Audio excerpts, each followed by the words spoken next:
제가 이 주제 발표를 이제 부탁받았을 때 사실 이제 너무 개인적으로 바쁜 시기여서 초기에 이제 거절을 했다가 그래도 이제 꼭 제가 개인적으로도 한번 언급을 하고 싶은 주제여서 승낙을 했고요. 그리고 이제 그 이유는 이제 요즘에 이제 국민연금의 개혁으로 굉장히 좀 시끄러운데 저 개인적으로는 국민연금도 굉장히 시급하지만 오히려 국민건강보험이 저는 지금 닥쳐있는 이런 이슈들이 훨씬 더 재정적으로 큰 위기가 닥쳐올 것이다라고 생각을 하고 있는데 상대적으로 굉장히 중요한 사회 이슈에 대해서 우리가 좀 관심이 좀 멀어진 것 같아서 꼭 한번 다뤄야 될 주제다라고 생각을 하고 있었는데 보험연구원에서 굉장히 좋은 기획을 마련해 주신 것 같습니다.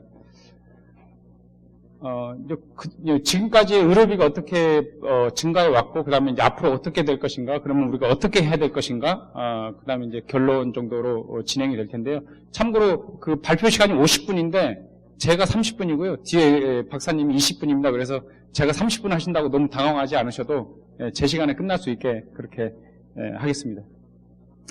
자, 이제 건강보험료 낼만 하십니까? 이거 여쭤보고 싶은데, 제가 요즘에 이제 그 월급에서 이렇게 건강보험료가 나가는 거 생각을 되면, 이제 살짝, 고통스럽다라는 생각이 들어요, 저는, 개인적으로는. 그래서, 그 생각이 하나 들고요. 제가 월급 명세서 받을 때마다.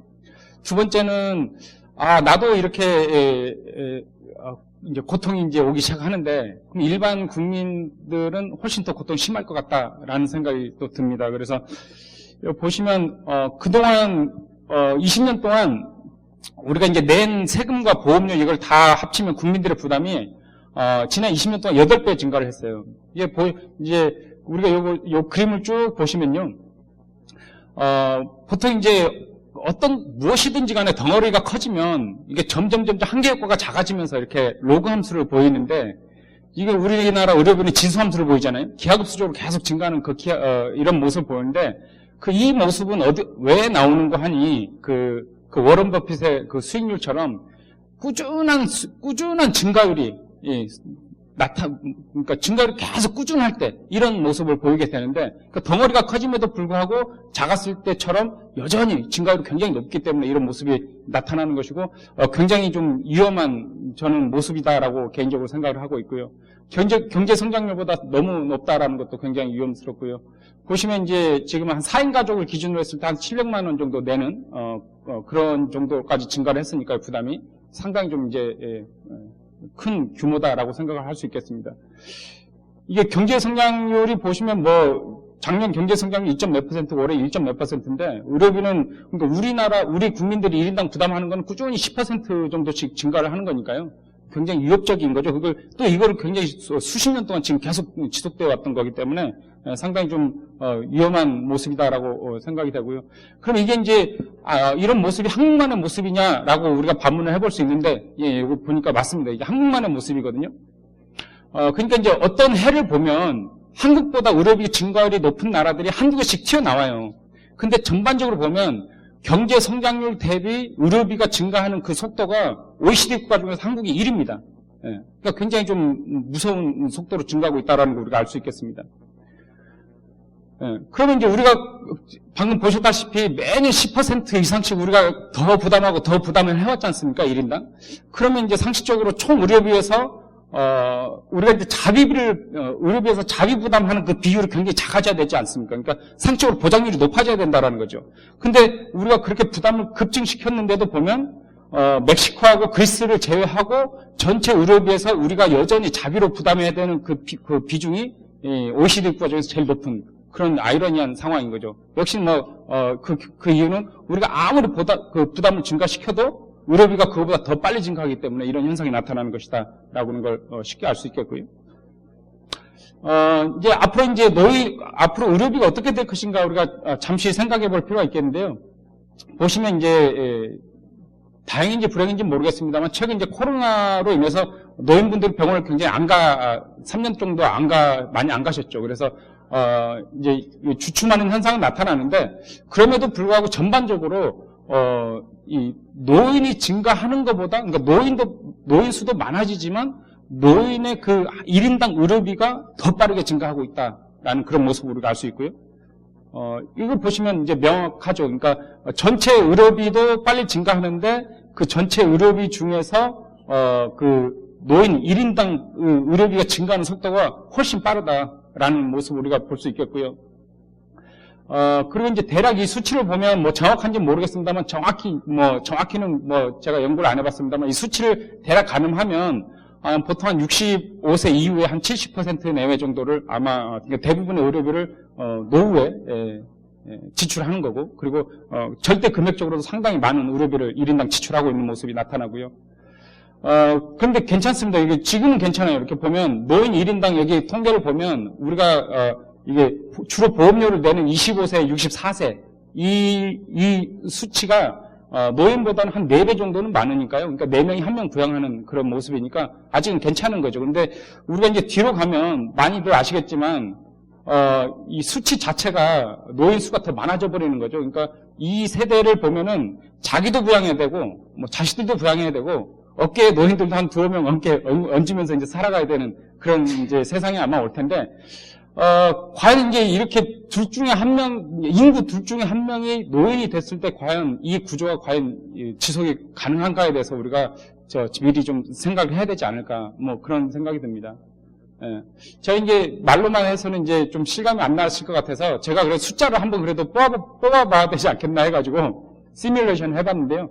간단히 해봤어요. 네, 간단히 해봤고 그리고 가능한 한 좀 저는 개인적으로 좀 보수적으로 추정을 했다고 생각을 하는데 한 2070년 정도 되니까 1인당 한 1억 원 정도를 내야 되는데요. 이 계층이. 그러면 이건 이제 현재 가치로 이게 계산을 해보면 뭐 한 6천만 원에서 2,500만 원. 그러니까 굉장히 그러니까 뭐 최소로 잡아도 뭐 대부분의 이제 세계적인 경제 기관들 보면 한국의 경제 성장률이 2030년도에는 뭐 1%, 그 이후로는 0%까지 떨어진다고 하니까 뭐 3% 할인율 준 거는 굉장히 좀 많이 높게 해준 거죠, 보수적으로.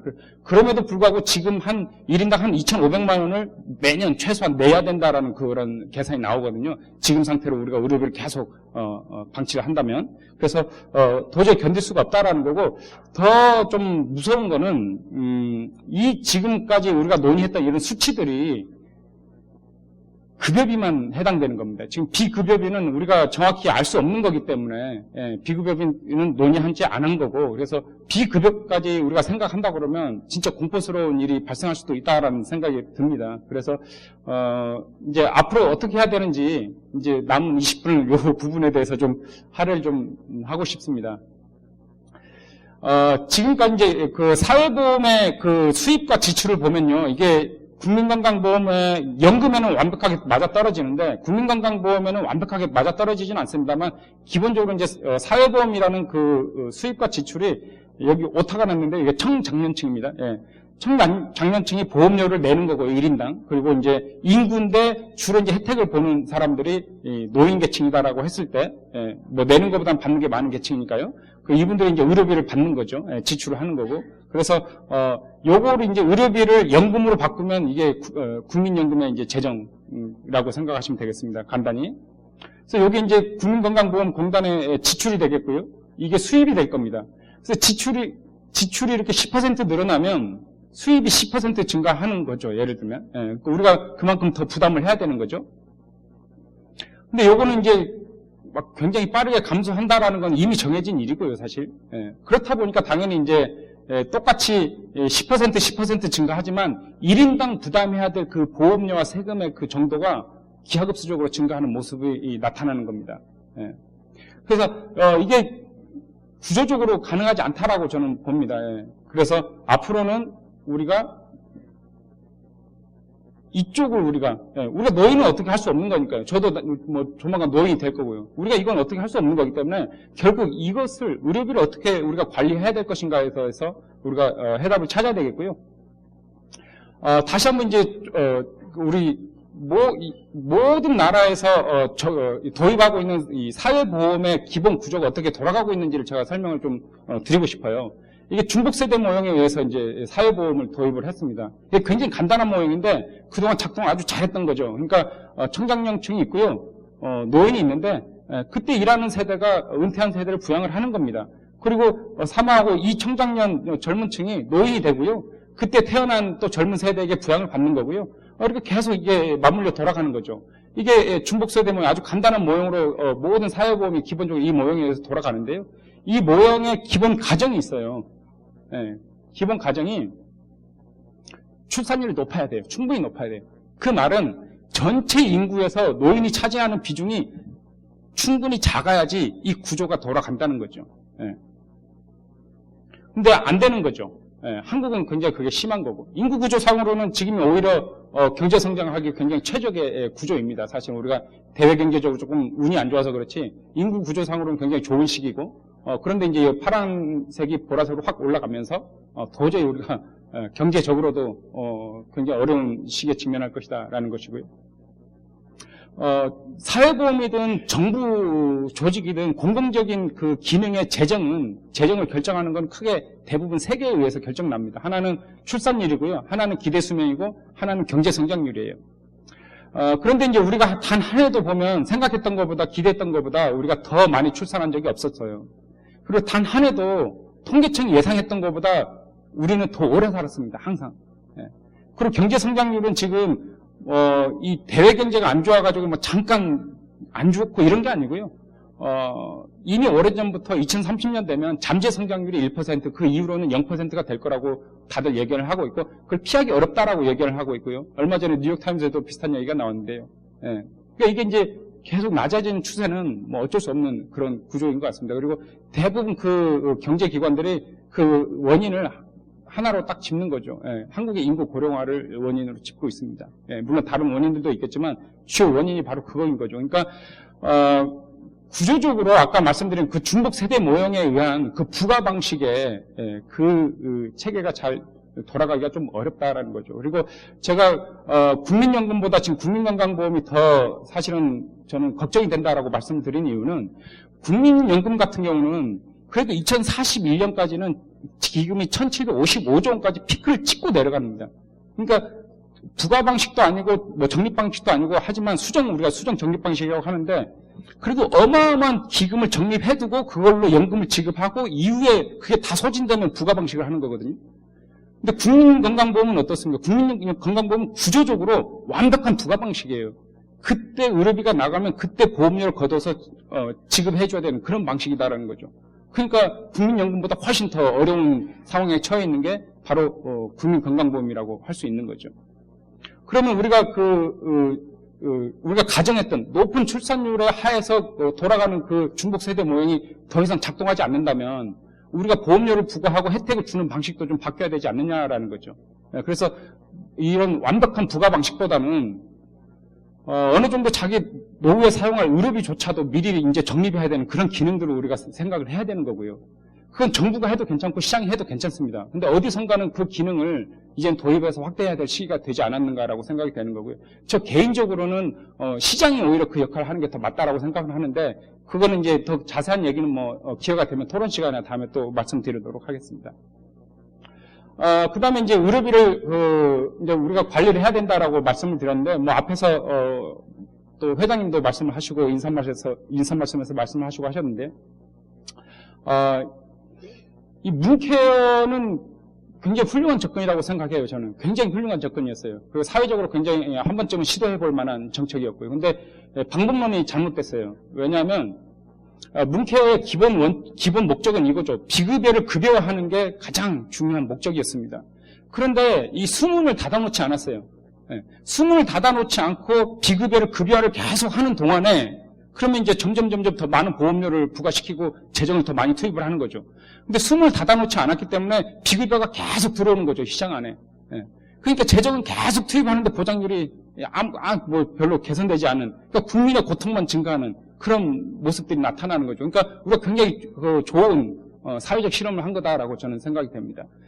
실제로 보면은 문케어를 한 이후에 우리 국민 부담이 굉장히 증가한다라는 것을 화살표를 보면 굉장히 올라가는 걸 알 수 있겠죠. 근데 이제 보장률은 개선되지 않는 거죠. 복지부도 이거 비급여의 문제라고 생각을 하고 있습니다. 이게 2023년에만 얘기하는 게 아니고요. 매년 이 문구를 반복을 합니다. 왜 보장률이 올라가지 않았느냐? 비급여 때문이다. 비급여가 너무 빨리 증가했기 때문에. 그러니까 우리가 답을 알고 있는 거예요. 답을 알고 있는데 그걸 그냥 못하고 있는 것 뿐이죠. 그동안 이제 공사건강보험 둘 다 어떤 접근을 해왔느냐. 보시면 국민건강보험은 방금 말씀드린 것처럼 비급여를 유지하고 보장률을 강화하기 위해서 엄청난 재정을 투입을 합니다. 잘못된 거라고 제가 지금 말씀을 드린 거잖아요. 민영건강보험은 어떻게 했느냐? 역시 보험료를 올립니다. 손해를 관리하기 위해서. 그리고 또 하나는 실손 개혁으로 그 상품을 계속 개선시켜요. 근데 개선시킨다고는 하는데 막상 보면은 이 소비자의 의료 접근성을 좀 악화시키는 방법으로 하는 거죠. 그러니까 어떻게 보면 이제 보험회사 입장에서도 비급여 관리 체계가 없기 때문에 어쩔 수 없는 그런 선택이라고는 생각이 됩니다. 근데 궁극적인 이 접근 방법은 둘 다 똑같은 실수를 하고 있는 거는 이 문제의 해답을 환자, 소비자에게 찾고 있는 거예요. 그런데 인류가 행하는 모든 경제 행위 중에서 공급자와 수요자 간의 정보의 비대칭성이 가장 큰 시장이 바로 의료 시장입니다. 그러니까 하라면 하는 거고 내라면 내야 되는 그런 시장인 거죠. 그러면 해답을 수요자가 아닌 공급에서 해결했어야 되는데 지금 그동안은 공사건강보험 모두가 다 수요자에서 답을 찾으려고 노력을 해왔던 것 같아요. 그러면서 그 과정에서 국민들의 고통이 굉장히 심각해졌다라는 것이고요. 요건 이제 제가 의도적으로 데이터를 이렇게 시기를 나눈 게 아니고요. 이 코로나라는 이제 특수한 상황을 빼고 이제 한번 봐봤습니다. 봐봤더니, 물론 이제 증가율을 따지면 증가율도 40, 50% 정도, 40%, 30, 이렇게, 40%, 50% 이렇게 되는 것 같은데요. 그런 걸 떠나서 기본적으로 인구수가 아주 우리보다 더 폭발적으로 수 자체가 증가하는 일본의 시기하고 이렇게 비교를 해보면, 그럼에도 불구하고 일본은 의료비를 굉장히 낮게 증가율을 통제를 하고 있어요. 이 이유가 뭐냐면 아까 그 문케어가 실수했던 그것을 이미 일본은 숨을 닫아놓고 비급여를 급여화하는 방법을 선택했던 겁니다. 일본의 정부가 그 방법을 선택했던 이유는 다른 건 몰라도 우리 국민의 생명과 직결된 그 의료 행위를 의료 공급자 마음대로 결정하고 가격을 마음대로 부를 수 있게 하는 그 구조는 있어서는 안 된다라고 결정을 했던 겁니다. 그래서 비급여를 숨을 닫아놓고 완벽하게 거의 완벽하게 정말 급여화시켜서 통계를 하고 있는 거죠. 그래서 행위별 수까지를 하는데도 이 모습이 나타난 것이다라고 생각이 돼요. 네. 그래서 우리는 그동안에 어떻게 했느냐? 보장률을 높이기 위해서 엄청나게 많은 재정을 투입해왔다. 그런데 그만큼 이런 의료비들이 증가하기 때문에 보장률이 개선이 안 되는 거죠. 네. 근데 국민연금을 또 말씀드리면 국민연금 같은 경우는 우리가 더 많은 혜택을 보기 위해서, 즉 우리가 더 많은 연금을 받기 위해서 당연히 보험료를 더 많이 내면 되는 겁니다. 예, 근데 일부가 그렇죠. 이제 우리가 부담하지 않으면서도 연금을 더 많이 받을 수 있게 하겠다라는 그런 학자들도 있고 정치인도 있고 그러는데 그건 저는 이제 그런 마술은 일어날 수 없는 거고요. 연금에서는. 근데 그 마술이 국민건강보험에서는 일어날 수 있다라는 거예요. 왜 그러냐? 보장률 높이기 위해서 우리가 의료비를 잘 관리하면 수치적으로 보면 공식적으로 우리가 부담을 더 하지 않아도 보장률이 올라가게 되어 있습니다. 그러니까 이거 우리 건강보험에서는 그걸 할 수 있다라는 거죠. 그래서 어떻게 관리해야 되느냐? 첫째는 비급여의 급여화를 하는데 숨을 닫아놓고 해야 된다라는 것이고요. 그리고 이제 그 과정에서 비급여를 급여화하는데 어떻게 하느냐? 필수성이나 효율성을 따지게 됩니다. 정부가. 예, 그래서 너무나 중요하고 충분히 비용 대비 편익이 높은 것들은 정부가 한 80%까지는 보장해 주는 거죠. 심지어 90%까지 해줘도 되고요. 근데 아무리 봐도 이게 필수성이나 등등등등해서 그렇게 중요하진 않아. 하지만 관리는 해주고 나머지는 정부가 세금이나 보험료를 해줄 필요 없고 시장에서 그걸 담당해주면 되는 겁니다. 그게 이란이에요. 이 안은 자동차 그 정비처럼 해주면 되는 거예요. 보험회사하고 자동차 보험 회사들하고 정비 수가 계약 체결하는 것처럼 그 의료계하고 보험회사하고 하는 겁니다. 근데 그걸 하려면 뭘 해줘야 됩니까? 의료계가 이 관리 체계에 자기가 들어가려고 하는 유인이 발생할 수가 없는 거죠. 그러니까 당연히 이 안으로 가더라도 그걸 정부가 도와줘야 됩니다. 예. 그러니까 우리 이 보건의료 체계나 이 건강보험, 이 경제가 사실은 이게 지탱을 하려면 이 의료비 관리가 굉장히 중요한데 최소한 정부는 이 둘 중에 하나는 해줘야지 해답이 나오는 겁니다. 이거 없이는 다른 걸 아무리 해봤자 의료비 관리가 안 되기 때문에 이 둘 중에는 반드시 정부가 좀 나서줘야 된다라는 생각을 하고 있습니다. 그 다음에 이제 지금 대학교 의대 정원 늘린다 이런 얘기들이 많이 논의를 하고 있죠. 여기 보시면 답은 명확합니다. 이게 OECD 국가 보면 국민 숫자 대비 의사 수가 트르키예, 콜롬비아, 멕시코 다음으로 가장 의사 수가 작아요. 그러니까 의사 수를 높이는 건 너무 당연합니다. 근데 제가 걱정하는 게 있는데요. 여기 이제 의사들의 수입이에요. 의사들의 수입. 이게 행위별수까지거든요. 하는 데마다 행위를 할 때마다 돈을 주는 그런 시스템인데, 만약에 이 행위별수까지를 유지를 하고 또 이 정부가 통제가 안 되는 비급여 시스템을 유지한 상태에서 앞으로 이제 사실은 의료 인력을 엄청나게 증가를 시켜야 되는데, 그럼 이 의료 공급자들이 어떤 형태를 보일 건가 우리가 쉽게 상상해 볼 수가 있습니다. 그러면 이런 거죠. 이건 급여의 프라이스, 그러니까 급여 의료의 가격은 정부가 완벽하게 통제를 하고 있습니다, 사실. 나머지들은 이제 의료기관들이 올리는 거죠, 이렇게. 수입을 급여. 너도 나도 많은 숫자의 의사들이 시장에 쏟아져 나오면서 통제가 안 되는 이런 것들을 계속 올리면서 아마 의료비가 더 빨리 증가할 수도 있겠다라는 생각이 들어요. 그래서 저는 과연 그 의료 인력을 확충하는 건 그건 너무나 맞는 말인데, 장기적으로 의료 인력을 늘리면서 이 행위별수까지를 계속 유지해가는 시스템이 과연 지탱할 수 있겠느냐. 그게 또 비급여 시스템하고 맞물리면서 과연 국민들이 그 과정에서 지탱할 수 있겠느냐라는 걱정이 된다라는 거죠. 아까 보신 그 그래프인데요. 보시면 역시 이제 노인 인구도 빨리 증가하지만 더 큰 문제는 노인 1인당 의료비가 굉장히 무섭게 증가한다라는 것이고요. 1인당 개인의 생애 의료비가 65세 이후에 대부분이 지출되고 있다라는 건데요. 대충 보면 이제, 그러면, 이것도 뭐 제가 아주 뭐 간단히 그동안의 추세만 가지고 시뮬레이션을 해봤는데, 그 인구의 절반 이상이 되는 노인들, 그리고 이 추세, 1인당 노인 의료비 계속 굉장히 급증하는 이 시스템을 계속 우리가 유지가 했을 때, 그럼 전체 의료비 중에서 80, 90% 차지하는 그 시대에서 과연 또 이 생산 가능인과 굉장히 급감하는데 이 계층들이 과연 정말 이 의료비를 부담할 수 있을까에 대해서 우리가 정말 심각하게 고민을 해야 된다라는 겁니다. 그래서 우리가 기본적으로 이렇게 노인하고 이 노인의 의료비에 대해서 우리가 걱정을 해야 되는데, 지금 보면 이제 뭐 치매 치료비 지원한다, 임플란트 지원한다, 틀니 지원한다, 무릎 인공거사하고, 여기에 보면 이제 당연히 해야 되는 것들도 있어요. 왜냐하면 이제 차상위 계층한테 지원해 주는 것도 있고 뭐 많이 있습니다. 그러니까 당연히 해주는 건 맞아요. 근데 이제 지금 간병비도 해준다, 뭐 어쩐다, 이제 앞으로 하나하나 계속 쏟아질 겁니다. 그리고 간병비 같은 경우는 보건의료 체계에서 간병비는 거의 정말 핵폭탄급이 아닌가라고 생각될 정도로 굉장히 많은 비용, 사회적 비용이 소요되는 이슈입니다. 그런데 이제 이게 간병비뿐만 아니라 해주는 건 좋아요. 해줄 수 있어요. 그런데 이 비용을 그러면 어떻게 충당할 것인가에 대해서는 말을 안 해요. 그리고 그 다음에 이 비용을 지금은 충당할 수도 있어요. 그런데 이게 과연 장래에도 계속 비용을 충당하고 이 급증하는 의료비를 나머지 이 계층들이 계속 충당할 수 있는지에 대해서 설득을 시켜주고 얘기를 해주고 가야 되는데, 계속 이걸 하나씩 늘리기만 한다라는 거죠. 그리고 병원 한 번 가면 뭐 따지고 보면 1,500원 따지고 보면 1달러잖아요.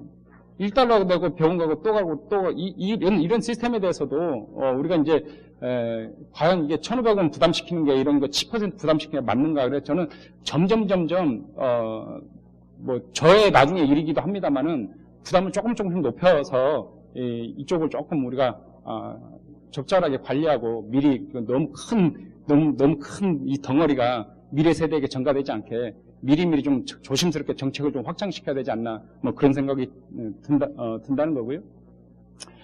그 다음에 이제 우리가 의료 시장을 이제 병원을 가지 않습니까? 그러면은 그런 거죠. 그러니까 뭐 30초 1분 진료하고 내일 또 오세요. 그러면서 이제 우리가 외래 1위가 되는 거고요.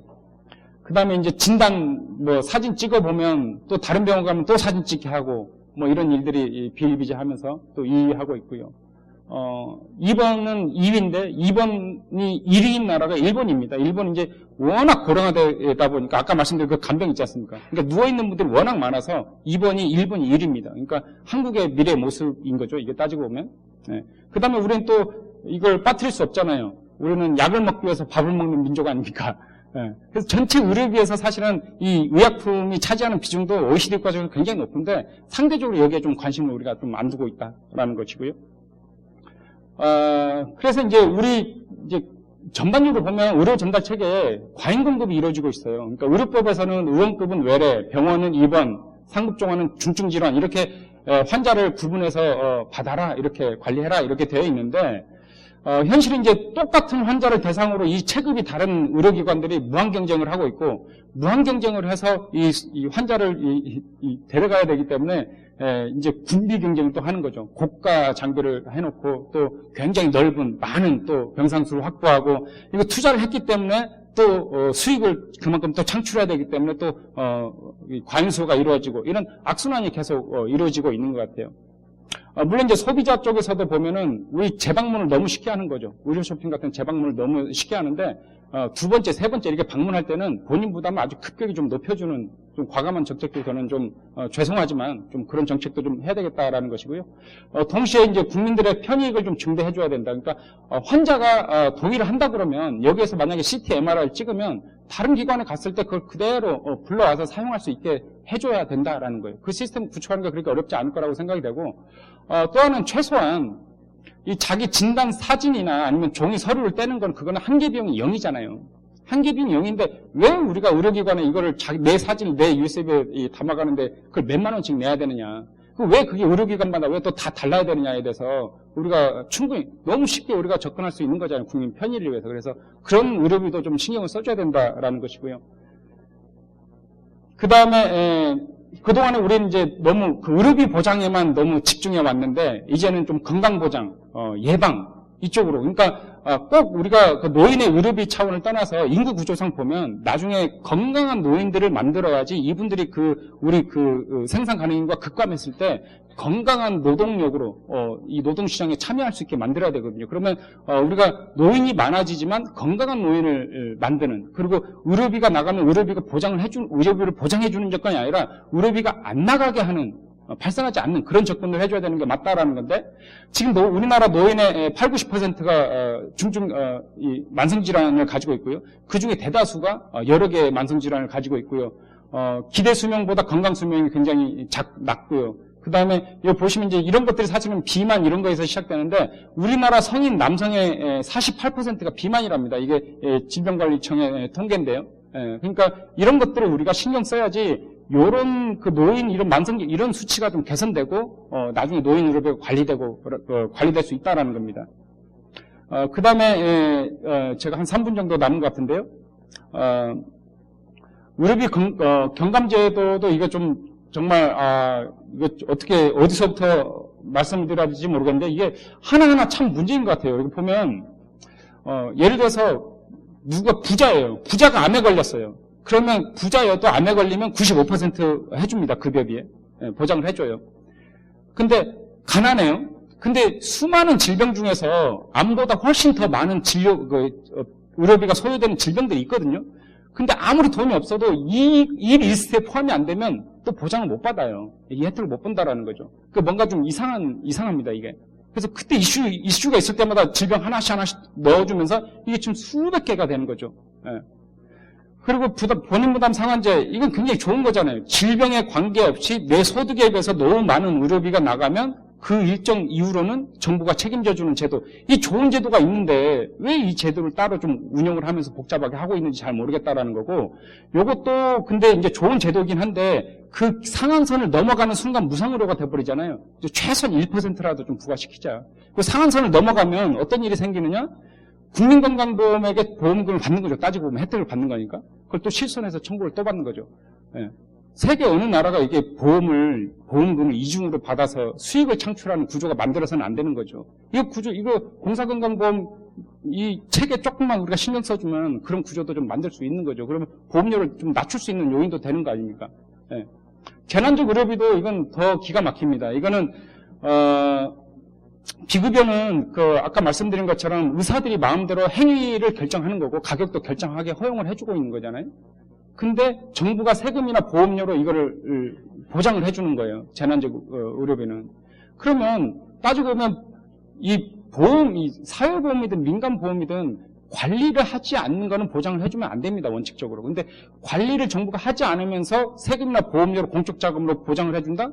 그건 따지고 보면 보험이 아니라 이 국민들에게 세금 걷어서 의료기관에 전달해주는 자금 전달자 역할을 하고 있는 거예요. 그래서 이 비급여를 보장해주는 거가 이게 맞는 건가, 아니면 비급여를 관리하고 보장해주는 게 맞는 건지에 대해서 우리가 생각을 해봐야 된다는 것이고요. 제가 이제 부산에 있기 때문에 얼마 전에 요거 보고 깜짝 놀랐는데, 의원급이 13년 동안 100억에 사기를 했다는데, 이 대학병원들도 그렇고요. 뭐 민영건강보험 말할 수도 없고요. 그 사회 전반적으로 지금 얼마나 이 의료 관련한 사기가 얼마나 많은 것이냐라고 생각을 하면, 제가 만약에 정부라면 진짜 뭐 1조 몇천억을 들여서라도 이거 잡는 기관을, 전문 기관을 만들어도 사회적으로 충분히 비용 편익이 충분히 높은 기관이 될 것이다라는 생각도 들 정도로 너무 만연한 것 같아요. 이게 그래서 우리가 신경 써야 된다는 것이고요. 시간이 이제 다 돼서 요거 하나만 마지막으로 강조를 시켜드리고 싶습니다. 제가 이 기간을 삼은 이유는 주황색인데요. 인구가 계속 증가하고 있습니다. 이 인구가 증가하는 시기예요.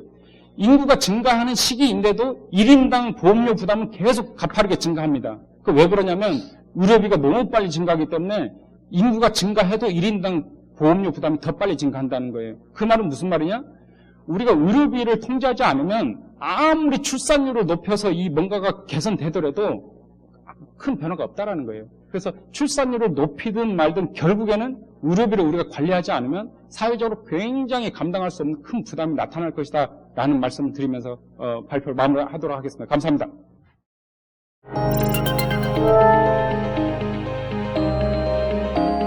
네, 안녕하세요. 저는 보험연구원 김경선입니다.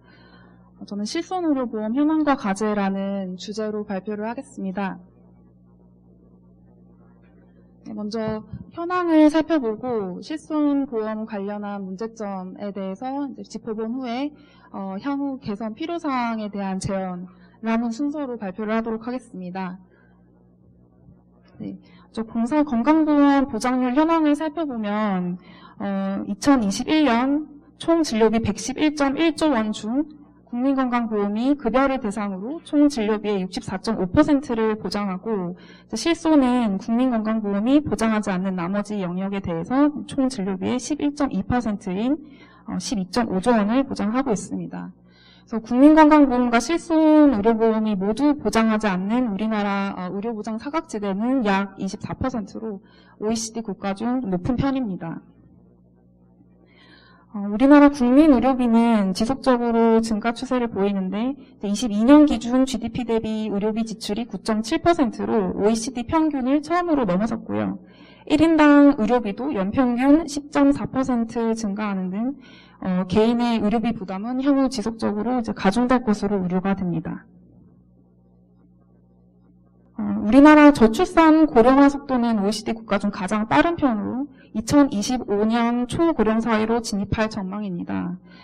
한편 지난 12년간 65세 이상의 노인의 만성질환 유병률을 살펴보면 약 2배 정도 증가했는데요. 고령화 추세에 더해서 향후 진료비는 더 증가할 것으로 예상이 되고 있습니다. 실손의료보험도 가입자의 고령화에 따라 지급액이 향후 증가할 것으로 예상이 되는데요. 실손은 가입 가능 연령이 50에서 60세 내외로 아직은 실손 상품 판매 기간이 그렇게 길지 않아서 고령자 가입 비중이 높지는 않지만 향후 고령화에 따라서 60세 이상 실손보험 가입률이 22년 44.1%에서 10년 후인 32년 58.1%로 증가하고 지급보험금도 22년 12.8조 원에서 32년에는 14.7조 원으로 증가할 것으로 추정이 됩니다. 그리고 필수의료 분야의 공백이 사회적 문제로 떠올랐는데요. 의사가 개원 후에 진료 가격과 양을 자율적으로 결정할 수 있는 비급여로 높은 수입 실현이 가능함에 따라 필수의료 분야의 의사 공급 기반이 더욱 취약해질 우려가 큰 상황입니다. 최근 5년 일반의가 신규 개설한 일반의원 진료 과목 신고 현황을 살펴보게 되면 피부과와 성형외과 등 비급여 인기 과목 쏠림 현상이 강하게 나타나고 또 급여가 주로 이루어지는 진료 과목에 대해서는 좀 외면받는 그런 병리적 현상도 보고가 되고 있습니다. 그렇다면 실손 의료보험 영역에서 어떤 문제점이 있는지 살펴보고자 합니다. 지급보험금 현황을 살펴보면 일단 우리나라 총 진료비가 꾸준히 증가 추세를 보이는 가운데 비급여도 이 진료비 상승을 견인하였습니다. 실손보험 지급보험금의 60% 이상을 차지하고 있는 비급여는 21년 7.9조 원에 이르고 22년에도 비슷한 수준을 유지하고 있습니다. 비급여를 좀 더 자세히 들여다보면 그 규모가 큰 10대 비급여가 22년 전체 손해보험사 지급보험금의 35% 정도를 차지하고 있는데요. 그 중에서 이제 백내장 수술 지급보험금은 최근 대폭 감소했지만 도수치료 등의 물리치료, 그리고 비급여 주사제, 발달지원 등 여타 비급여 항목이 크게 증가하는 모습을 이제 확인하실 수 있습니다. 네, 실손 지급보험금의 17% 가장 큰 비중을 차지하고 있는 물리치료는 23년 상반기 기준 지급보험금이 1조 원을 넘어섰고요. 특히 도수치료 같은 경우는 전반적인 가격이 상승하고 의료기관 간 가격 편차도 확대되는 모습을 보이고 있습니다. 비급여 주사제와 발달지원 같은 경우는 이제 최근 실손 지급보험금 증가 상위를 차지하고 있고요. 이제 손해율을 살펴보게 되면 최근 요율 정상화 노력 등에 따라 1, 2세대 손해율이 일부 개선되었으나 3, 4세대는 이제 지속적으로 악화되는 모습을 보이고 있습니다. 이는 백내장 수술 지급보험금의 감소가 16년 1월 이후 계약인 3, 4세대에는 별로 영향이 없고 여타 다른 비급여 지급액이 좀 증가했기 때문인데요.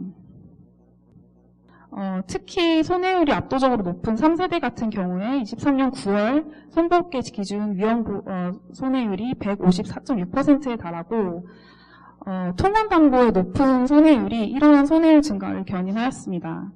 4세대 같은 경우는 출시 초기임을 감안하더라도 3세대보다 이제 빠른 손해율 상승 추세를 보임에 따라 지금 위험 손해율이 110%를 넘어섰습니다. 그러나 4세대는 내년 7월부터 보험료 차등제가 시행될 예정으로 이 할인 할증을 통한 과잉의료 제어 장치를 마련을 하였는데요. 매년 가입자의 비급여 청구 실적을 평가해서 할인 할증 단계에 따라 천연도 갱신 보험료에 반영을 하게 됩니다. 이제 할증 단계인 3, 4, 5단계의 이제 할증 금액을 비급여 보험금 미수령자의 할인 재원으로 사용을 하게 되겠습니다. 이런 보험료 차등제의 원활한 시행을 위해서 이제 각 보험회사가 소비자가 좀 능동적으로 연간 지급 비급여 지급보험금 현황을 체크할 수 있는 시스템 서비스들을 제공할 필요가 있겠습니다. 이런 할인할증 제도 마련에도 불구하고 4세대는 보험료 조정 제한에 따라서 손해율 악화 우려가 상존하고 있는데요. 신상품은 보험업 감독 규정을 좀 보수적으로 해석함에 따라 사실상 출시 5년 이내 요율을 조정하지 않았습니다. 이 규제는 이제 새로운 위험을 보장할 때 경험 통계를 사용하는 경우에 통계적 충분성과 안전성 확보를 위해서 계약 통계가 충분히 집적이 되어야 한다는 것인데요. 하지만 이제 실손보험 같은 경우는 보장 내용과 가입 집단이 상품별로 유사하고 또 가입자 수 등이 충분히 유지돼서 이제 단기간 내 통계적 충분성과 안전성 확보가 가능한 상황임에도 불구하고 이 관련 규정이 좀 보수적으로 해석이 되고 있습니다. 3세대 같은 경우에 3년치 경험 통계가 쌓인 시점에서 위험 손해율이 100%를 넘어섰음에도 이런 보험료 조정 제한으로 이제 요율 조정 조치가 취해지지 못함에 따라 손해율이 더 악화되었다는 지적도 있습니다. 지금까지는 보험회사의 지속성 관련된 측면에서 좀 살펴봤다면 이번에는 소비자의 측면에서 다소 보장이 취약한 부분을 살펴보게 되면 이제 정신질환을 들 수가 있겠는데요. 코로나19를 겪으면서 정신질환 환자와 급여비가 꾸준히 증가 추세를 보이고 있지만 이제 정신질환을 보장하는 실손보험의 역할은 좀 다소 제한적인 편입니다. 그리고 앞으로 다가올 큰 변화로 이제 실손보험 청구 전산화를 들 수 있는데요. 이 실손보험 청구 전산화의 원활한 시행을 위해서 향후 필요 추진 사항과 관련 이슈를 잠깐 짚어보게 되면 그 청구 전산화 시스템 구축과 운영 업무를 위탁받는 이제 전송 대행 기관의 선정이 이루어질 예정이고, 또 전산 시스템 구축이 필요한데 여기에 수개월이 소요되기 때문에 이 작업이 좀 빠르게 진행될 필요가 있겠습니다.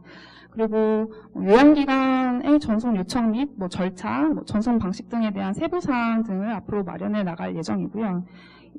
개인정보 보호에 대한 우려에 대해서는 이 전송 대행 기관의 이제 개인정보 유출에 대해서 엄격히 금지가 되고 있고, 청구 방식에 대해서도 소비자가 실손 청구를 원하지 않는 경우 자동 청구되지 않고, 또 현황과 동일하게 종이 서류로도 청구가 가능합니다.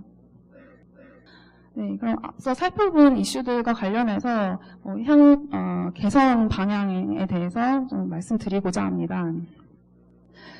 실손 의료보험의 그 지속성 문제는 사실 보험금 지출 측면에서의 구조적인 문제에 기인한 바가 크기 때문에 이 비급여 관리가 가장 중요한 부분 중 하나가 아닐까 생각합니다. 의료 공급 측면에 이제 제도 남용을 방지하기 위해서 정부 차원에서 다음과 같은 비급여 관리 체계 구축이 필요하겠는데요. 주요 문제 비급여 진료 항목에 대해서 해당 전문 과목 의학회에서 진료 적정성 가이드라인을 구축하고 해당 내용을 행위 정의에 반영하는 등 이제 보건복지부 차원의 규제의 마련과 시행이 필요하겠고, 또 공사 건강보험 당국 간 충분한 소통을 통해 각 보험제도의 보장 영역 간 연계를 개선함으로써 비급여로 인한 급여 누수와 이제 보장성 강화로 인한 비급여 풍성효과 등을 좀 제외할 필요가 있습니다. 앞서 그 김대한 교수님께서 말씀해 주셨듯이 그 공적 국민건강보험의 보장성 강화를 진행하는 과정에서도 사실 비급여 쪽 누수를 충분히 장구해야 된다라고 말씀을 해주셨고요.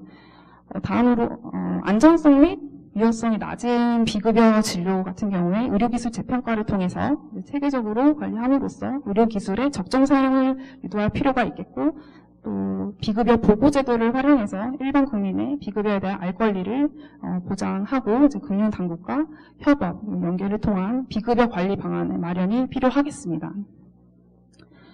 지급 보험금 규모가 컸던 도수 체외 충격파 증식치료, 물리치료와 비급여 주사제의 과잉의료 억제 방안인데요.